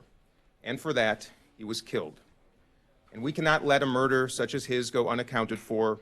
We must hold Saudi Arabia responsible and accountable for the horrific action. We must refuse to support the Saudi government's suppression of its critics. And we must use our relationship with Saudi Arabia to strengthen human rights and freedom of information. And most importantly, we cannot let a sacrifice such as Jamal's go to waste. We must continue to work for what he stood for every single day, supporting free press all around the world, including in this country, fighting corruption and disinformation, and always seeking out and exposing the truth. Thank you very much, everybody.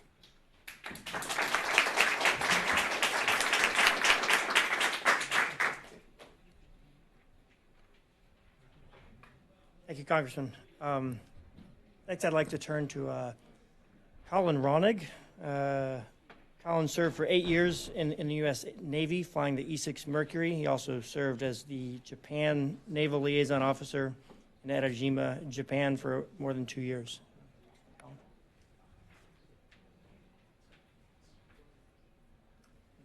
Hi, my name's Colin Raunig. I'm currently a resident of Falls Church, Virginia.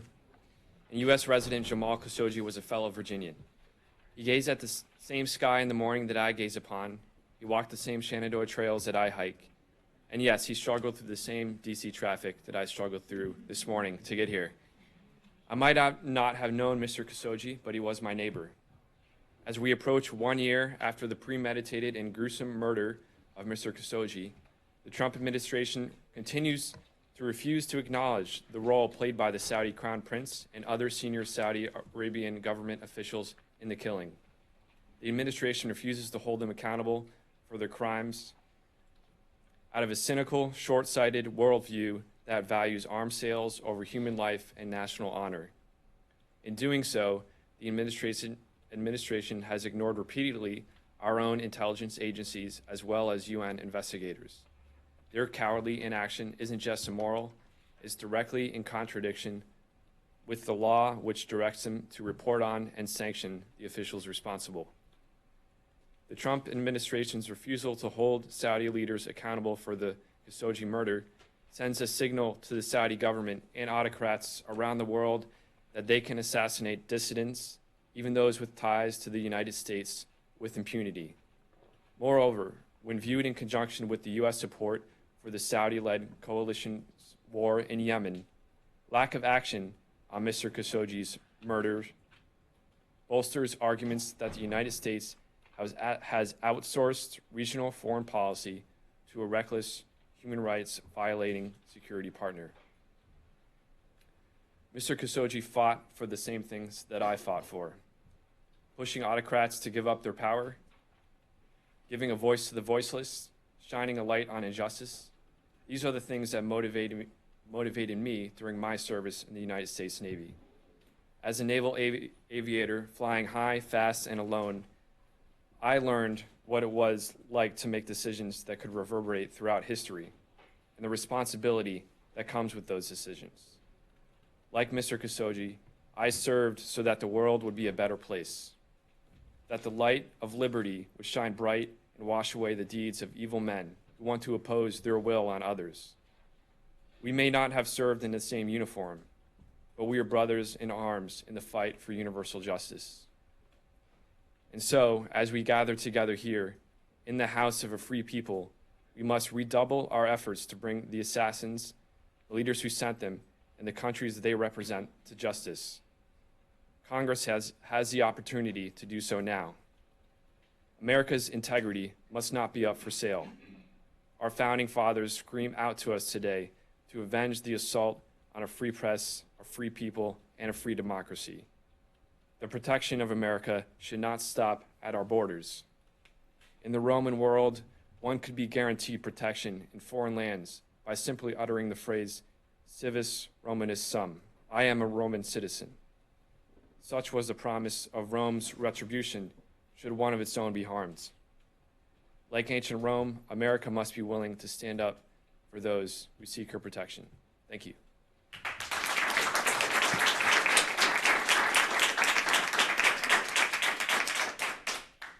Thanks very much. We're expecting a couple of additional members of Congress to be here shortly and give remarks. In the meantime, I'd like to see if there's if we can take one or two questions from the audience for our panelists that are seated up front. If you could please wait for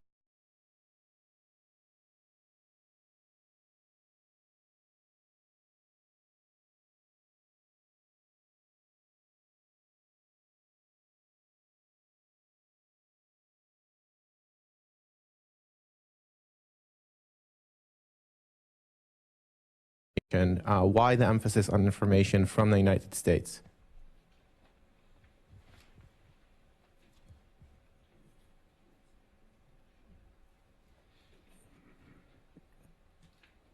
Well, as I pointed out earlier in my remarks, justice for Mr. Khashoggi has many dimensions, one of which is truth-telling.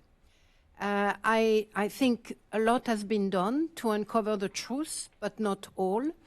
And one of the key actors that has the information that will unshadow the shadows and unveil the places that are still in the dark are the American government. I think we cannot expect the Saudi authorities to disclose what they know. It is my strong suspicion that a number of American institutions and individuals have the information and credible information. There has been too many leaks. That's not, I mean, that's part of truth-telling, but that's not how you build a case moving forward. That's not how you allow the political actors to move forward. So those institutions, the intelligence institutions, by unveiling, disclosing that information, will allow Congress and Senate to be far better empowered than they are at the moment to demand accountability, even though clearly from what we've heard, some of them do not need it, which is great.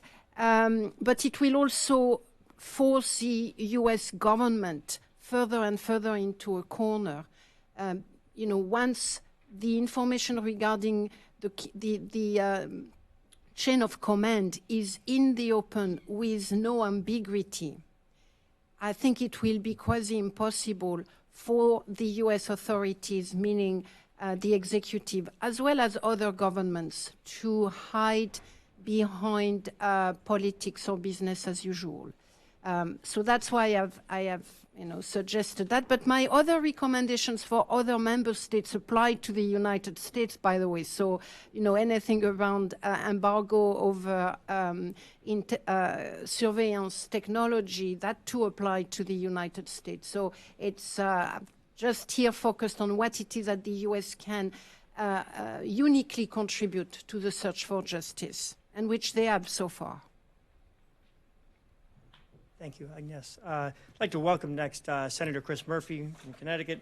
He serves on the Senate Foreign Relations Committee, where he's also the ranking member on the subcommittee for the Near East, South Asia, Central Asia, and counterterrorism. He's been a real leader in the Senate in demanding accountability for the murder of Jamal Khashoggi. He's introduced numerous pieces of legislation aiming to block arms sales to Saudi Arabia, including at least 22 joint resolutions of disapproval on specific sales that he introduced along with Senator Young. Senator Murphy.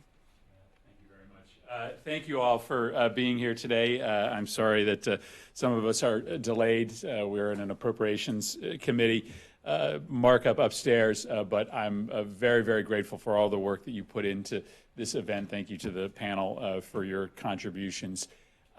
Several years ago, I went up to New York and I gave a speech calling into question the nature of the U.S. alliance with Saudi Arabia. This was before anyone in Washington, D.C. had heard of Jamal Khashoggi. Obviously, he was well known in the kingdom. I was one of the first senators, maybe the first, to raise some serious and comprehensive questions about why we were under the belief that this alliance, this seemingly unbreakable alliance between the United States and Saudi Arabia, was so critical to our national security, especially when the Saudis were fueling a war in Yemen that was killing tens of thousands of children through famine and starvation, funding a version of Islam that ultimately often forms the building blocks of dangerous extremist organizations, and carrying out a campaign of repression and oppression on its people that simply didn't align with the values of the United States. You have to do something to deserve to be an ally of the United States. And my take was that Saudi Arabia for a very long time had been doing far too many things that were contrary to both U.S. national security interests and our value sets that should cause us to reevaluate the nature of that friendship. What I didn't know at the time was that the government of the Kingdom of Saudi Arabia was not limiting their campaign of repression to the territory inside their borders, that in fact they were chasing down dissenters and journalists all over the world to try to intimidate and bully them into adopting the royal family's line. Obviously, they crossed a immensely important line in the kidnapping, the brutal murder, and the cover-up of related to Jamal Khashoggi's murder. And I think what we have to remember is that it took 2 weeks for the Saudi government to cop to what had happened. The people that we do business with, that the President and the Secretary of State talk to on a regular basis, were lying to the entire world and to the American public for 2 weeks when it was patently clear as to what had happened. Our allies, people that we do business with every single day, were looking us in the eye and lying to us, and looking the international community in the eye and lying to them. If that alone doesn't serve to make us question the sincerity of the Saudi desire to be a true, equal, and forthright partner with the United States, then I don't know what will. I was really saddened when I saw our Secretary of State travel to Riyadh to meet with the Crown Prince after the revelations regarding the murder came to light. Saudis should be coming to us to apologize for kidnapping a journalist under U.S. protection rather than the world watching us travel there to present a smiling press conference in an attempt to paper over this gross violation of human rights. There's been no accountability, no meaningful accountability in the year since Mr. Khashoggi's murder. We continue to press for that accountability. We were able to get bipartisan votes on the Senate Foreign Relations Committee for a strong accountability measure. But moments after we got the votes for that piece of legislation in the Foreign Relations Committee, the chairman of the committee gavelled the hearing to adjournment because he refused to let that bipartisan piece of legislation reach the Senate floor. So we've got to keep fighting. We have got to keep raising this issue. We have to keep questioning the nature of a relationship and an alliance that no longer is founded on common interests, has never been founded on common values. And I'm glad that you are continuing to raise these questions and to command Congress to do better. So thank you very much for including me. Thanks for all the work that went into this.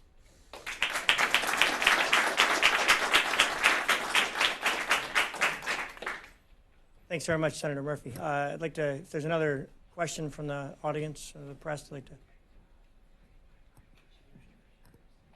Another question? Okay, in that case, I'd like to invite Karin Deutsch-Karliker from the PEN America to come up and give remarks.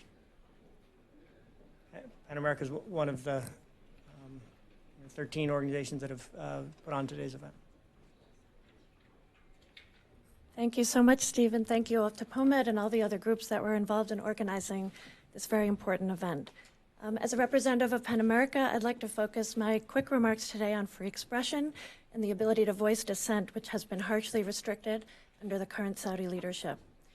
Currently, there are dozens of men and women detained in Saudi jails for their free expression, joining longtime prisoners such as Raif Badawi and Ashraf Fayyad. People are being detained for tweets, for discussing women's rights in WhatsApp groups, and for trying to advocate and write about and in favor of social reforms. In May and June of last year, just as the Saudi government was lifting the ban on women driving, authorities initiated a widespread crackdown that consisted of several waves of arrests of women's rights activists. Currently, there are 11 women on trial after being charged under the country's cybercrime laws, which can carry a sentence of up to 5 years in jail. Further hearings have not taken place in the last few months, and the proceedings appear to be at a standstill. Meanwhile, ironically, the kingdom has granted more rights to women, the very rights that these women currently in jail were advocating for. This May, PEN America honored a representative group of writers activists, including Nouf Abdulaziz, Lina Al-Hathloul, and Aman Nafjan, with our 2019 PEN America Barbie Freedom to Write Award, which is given annually to an imprisoned writer. Of the 47 honorees in jail when the award has been announced, 41 have been freed to date. Tomorrow, on September 27th, it will mark the 500th day of Lina Al-Hathloul being imprisoned for her brave activism on expanding the rights of Saudi women. In August, she refused an offer of release on the condition that she deny the ill treatment and torture that had been meted out to her and the other women behind bars. We call on the U.S. Congress to help free Lujane, the other detained women's rights activists, and all those writers, journalists, and activists in jail for their peaceful expression of views. Saudi Arabia needs to be held accountable for the detention and torture of these brave men and women as soon as possible. Thank you.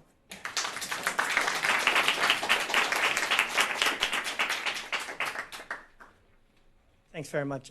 Next, I would like to welcome Congressman Ro Khanna, represents the 17th District in California. He's a member of the House Armed Services Committee. He's very strongly opposed U.S. arms sales to Saudi Arabia and opposed continued support for the war in Yemen. Thank you for being here. Thank you for your activism in calling our nation's attention and the world's attention to the continuing injustice against Mr. Jamal Khashoggi. His perpetrators have still not been brought to justice. We know, based on the CIA report and American intelligence, that MBS was directly involved in Khashoggi's killing, and yet our government has taken no action against MBS or the other murderers of Mr. Khashoggi. It's time for the United States Congress to demand that we take action against those who killed Mr. Khashoggi. But we honor his life most by heeding the words that he wrote. Mr. Khashoggi was murdered because he spoke out against the catastrophic war in Yemen. He had the guts to call out Saudi barbarity in Yemen, which could be one of the largest famines in world history. And the way to honor him is to insist on stopping the war in Yemen. We passed the War Powers Resolution to stop refueling, and the administration has voluntarily suspended that refueling. Now, as part of the National Defense Authorization, we have an amendment that would stop supplying spare parts to the Saudis, and in doing so, make it nearly impossible for their Air Force to continue the bombing of Yemen. We need to work to make sure that that passes the National Defense Authorization and that we put as much pressure as possible to bring the war in Yemen to an end. I appreciate your all being here and your activism on this issue. Thank you.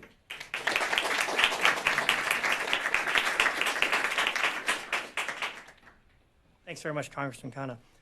Now I'd like to welcome Justin Shalad from the Committee to Protect Journalists.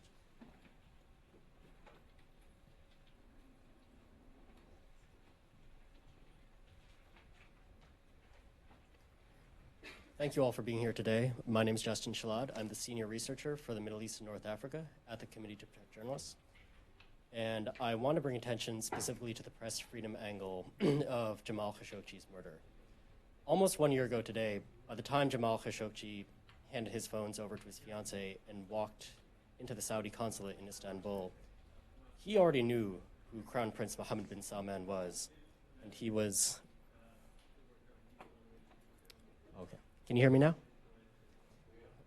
By the time that Jamal Khashoggi walked into the Saudi consulate in Istanbul, he already knew who Crown Prince Mohammed bin Salman was, and he had devoted his journalistic career to trying to tell the world who he was.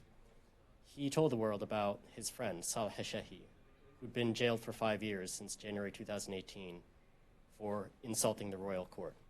He had told the world about the detention of women's rights activists, including journalists Iman Al-Nafjan, Nof Abdulaziz, because for pushing for the exact reforms that the Crown Prince later took credit for. Since 2017, he told the world through his journalism about the unyielding crackdown on dissent and freedom of expression that the Crown Prince initiated.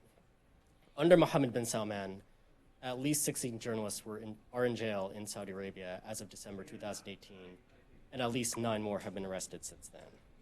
There's Marwan al-Muraisi, who was detained for more than a year in Saudi Arabia, who steered clear of all controversial issues, who to date has only been allowed 1 5-minute phone call with his family.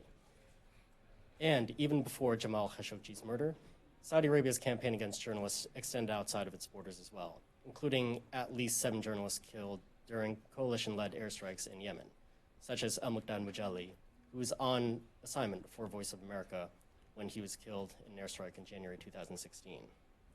Jamal's murder and Nof Abdelaziz's imprisonment and Marwan's imprisonment are not just stories of attacks against journalists. They're the stories of stolen lives, of careers dashed against the rocks, of families terrified into silence. They're the story of a rule of a boy king that's so brittle that it does not stand up under the scrutiny of a free press. They're the stories of silence and censorship, and of stories left untold. But today, almost 1 year later, Congress has an ability to act and to fill that silence. As was discussed before, the National Defense Authorization Act includes amendments that would specifically require the U.S. intelligence community to identify all individuals as determined were responsible for or involved with the murder of Jamal Khashoggi and impose meaningful sanctions on those identified until Saudi Arabia meets specific human rights requirements. These amendments must remain in the bill because it will not end with Jamal. A world leader capable of murdering and dismembering a journalist outside of his country borders is capable of anything, unless someone stands up to him. Congress must send the message that this behavior will not be tolerated. Thank you.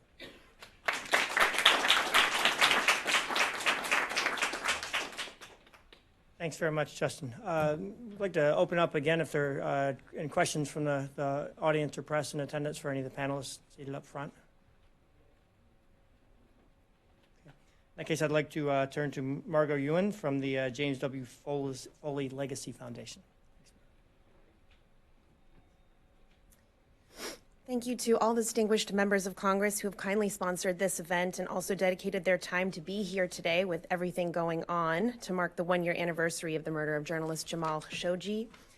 I'm the executive director of the James W. Foley Legacy Foundation, and today we have proudly joined with these groups and these members of Congress to mark a horrific event, one that has come to symbolize the growing dangers reporters are facing around the world. The James Foley Foundation was founded after the murder of American journalist Jim Foley while he was reporting in Syria, and we advocate for the freedom of all Americans held hostage and unjustly detained abroad, and we promote the safety of journalists worldwide. As we remember Jamal Khashoggi today, let us also remember all the journalists who every year lose their lives in the line of duty, gathering information, telling untold stories, and taking risks to keep us informed. We are standing here today to show that we will not give up on the pursuit of justice for those who have murdered Jamal and all fallen journalists. We will not stop until there is true accountability for these crimes, and we will not stop pushing the United States government to do what must be done to achieve this end. Furthermore, in Saudi Arabia, where press freedom and human rights enjoy virtually no protections, 3 American citizens who are currently unjustly detained there must be freed. Dr. Walid Fatahi, a dual national, had been detained in a Saudi Arabian prison since November 2017 on trumped-up charges, punishable by 28 years imprisonment under maximum security if convicted. While we welcomed his release in August of this year, he is still facing charges, and he and 8 members of his family, all dual U.S. Saudi nationals, are under a strict travel ban, prohibiting them from leaving the country. Salah al-Haidar, son of women's activist and Virginia lawful permanent resident Aziza al-Youssef, as well as Badr al-Ibrahi, a writer and physician, have also both been unjustly detained since April 2019 when they were arrested as part of a crackdown on dissent. The U.S. government has a duty to seek freedom for these U.S. citizens and lawful permanent residents whose detention is unjust, and our government must work expediently with their families to do so. This should be an easy ask of our government if Saudi Arabia truly is considered our ally. In fact, it is unacceptable that any country with whom the United States enjoys a good relationship should unlawfully detain U.S. citizens. We make our plea to President Trump to immediately secure their release. Thank you.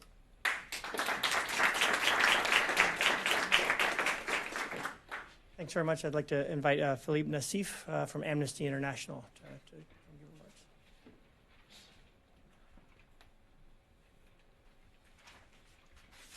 Thank you all for being here today. My name is Philippe Nassif, and I'm the Advocacy Director for the Middle East and North Africa here at Amnesty International. Today we gather to remember Mr. Jamal Khashoggi. Tomorrow we will remember him, and every day afterwards we will remember him. We will also remember all those killed, tortured, and imprisoned by the government of Saudi Arabia. We must, as a human rights community, change the way the human rights abuses or the killing of Mr. Khashoggi have been characterized. The words rogue operation comes to mind. The world needs to understand that for the Saudi government, killing Khashoggi was not rogue.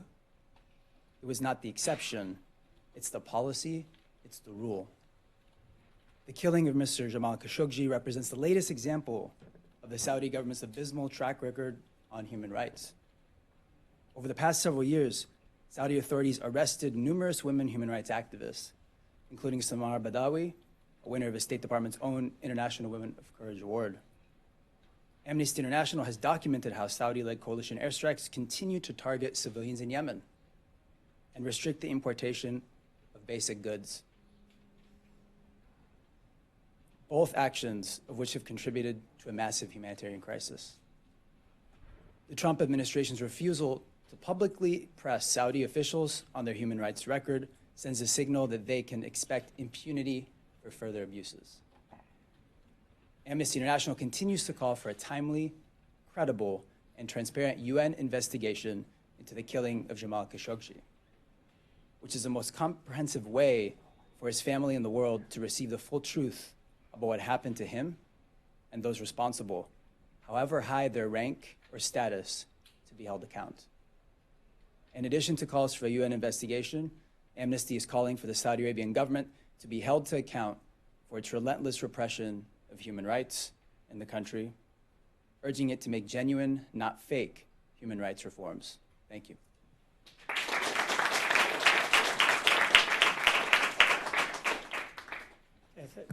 Thanks very much to all of you for joining us today. Obviously, the occasion of today's event has been a somber one, and much of the discussion today has been, sort of brutal and depressing talk of egregious human rights violations, the murder of Jamal Khashoggi, who was well known to many of us here, as well as many other individual cases that have been mentioned, including, the two cases whose sisters are here representing their siblings.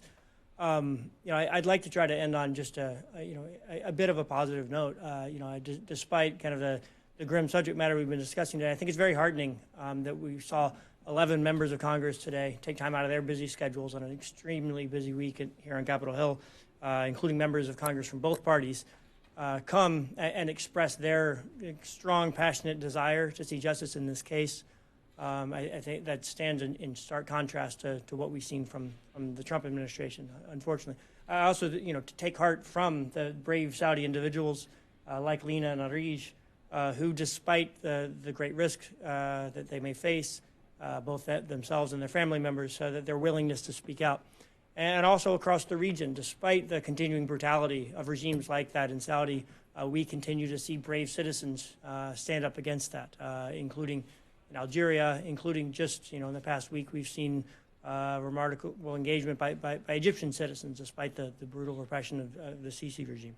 And I think it's important, to note that all of you and the 13 organizations that came together to put on this event are committed to continuing to try to fight against these kind of injustices. So thanks for being here with us today, and we look forward to seeing you all at similar events in the future. And then I just maybe one last note, just to kind of urge all of you to remain engaged and encourage your members of Congress, your senators, to move forward with many of the very important pieces of legislation that have been discussed today, many of which have been introduced by some of our speakers today. So thank you. Thanks again.